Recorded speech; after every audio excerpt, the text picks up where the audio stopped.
አሁን ላይ ሰው ራሱን የሚያጠፋው ፈልጎት አይደለም፣ ተናዶ በህይወት ከፍቶት መሮት ምናምን ልንል እንችላለን። እግዚአብሔር እንደፈለጋችሁ ኑሩ ብሎ ፍቃድ ከሰጠን በኋላ ጣልቃ እየገባብን አይደለም። ራስን ለማጥፋት ልክ ስትሞክር እግዚአብሔር ያውቃል ቤተሰብ እንዴት እንደሚከፋ እንዴት እንደሚያለቅስ፣ የሚወዱ ሰዎች ያንን ሊያስታውስህ እኮ ይችላል። ግን ደግሞ አንተ ምርጫን መጋፋት አይፈልግም።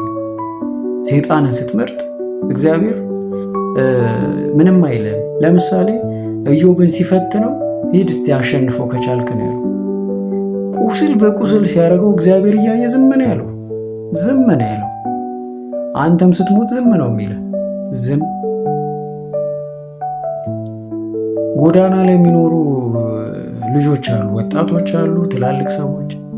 ለምንድን ነው ራሳቸውን ማያጠፉት? ማለት ጎዳና ላይ እያደሩ ተስፋ የላቸውም። ያ ማለት አሁን እኛ ቤት አለን፣ ቤተሰብ አለን። ቤት የሌላቸው ቤተሰብ የሌላቸው ስራ የሌላቸው ሰዎች ናቸው። ለምን ራሳቸውን አያጠፉ? ቤት ያላቸው ብር ያላቸው እየኖሩ ያሉ ሰዎች ተናደው ያጠፋሉ።